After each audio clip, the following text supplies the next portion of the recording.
Hi Year 3, welcome to your second Talk for Writing lesson this week. And our learning objective for this lesson is, can I recognise Victorian inventions? Now this lesson is all about giving you a bit more information about the topic that we are looking at this term, which is the Victorians. So underneath this red box, I've got something for you. Shall we see what it is?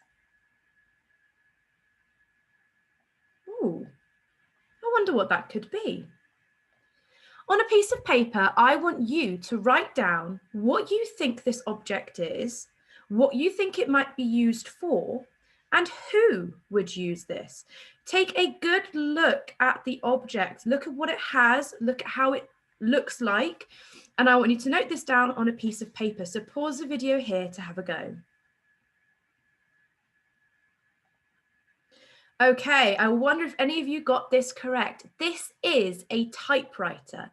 It was designed by Pellegrino Turri in 1808.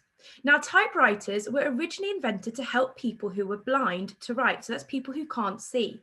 It was then used in businesses or by writers to help them work quicker, as it's a lot quicker to type it than it is to write it. So who would use it? People who were blind, office workers, writers, and anybody who could afford one, really. This term, we are going to be looking at the Victorians and their inventions. In DT, we'll be designing our own invention, which will be used to help us write our hot task for this topic. In history, we will take a greater look at the Victorians, their inventions, and something called the Great Exhibition. To give you some context, I'm going to share some information about Victorian inventions and the Great Exhibition with you now.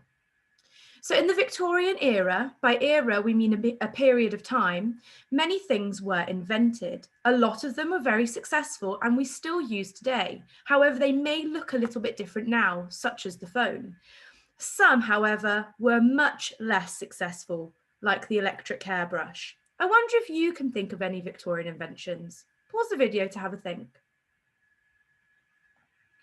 Okay, so here we have some inventions. The first one we have here is the phone. Doesn't really look much like a phone that we have today, does it?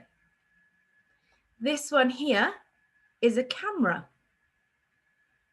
This here is a typewriter. These are lights, because originally they would use fire to see, but now we've got lights, which is a lot safer, I think. Here is a toilet. Here is a penny farthing.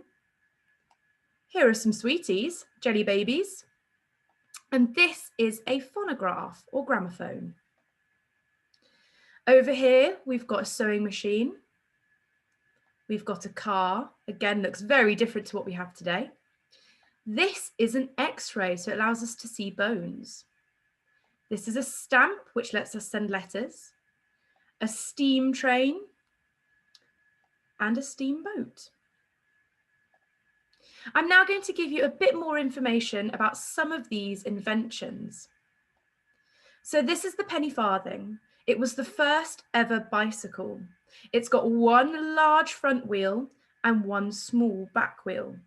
It helped people to travel around their area really quickly. This large front wheel allowed them to ride really fast, so they could cover a large distance in a short amount of time. And it was also there to help make the ride smoother and more comfortable, because back in the Victorian times, they didn't have nice smooth roads like we do. They had cobbled streets. The best fact about it is that it became popular in the 1870s, but was obsolete, which means it wasn't used again, by the 1880s, as it was very dangerous, difficult to get on and off, and better bikes had been invented by this point. And did you know the name came from the British penny and farthing coins? I think that's because it looks quite like one. And we also have working flush toilets. So in the 1880s, working toilets were joined to working sewers and the world was changed forever. So we're very lucky now, we can just flush the toilet and everything goes away. But before this point, they weren't so lucky. What it does, it removes human waste very quickly and safely. And George Jennings, 1810 to 1882, an English sanitation engineer, so he makes sure things were clean, invented the first public flush toilets, and he installed the retiring rooms at the Great Exhibition, so somewhere that they could go to the toilet. Best fact, flushing toilets and sewer systems are arguably the most important invention, making modern urban civilization possible and keeping disease at bay, which basically means that it was able to keep everywhere nice and clean so nobody got ill. And did you know, Thomas Crapper did not invent the flush toilet. This here is a phonograph or gramophone.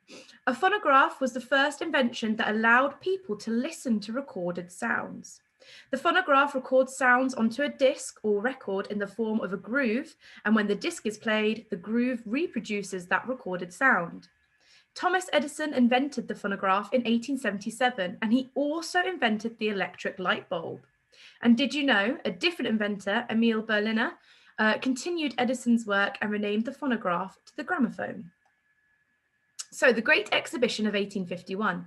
In 1851, Queen Victoria and Prince Albert put on the Great Exhibition because they wanted to showcase, as in show off, lots of amazing Victorian inventions.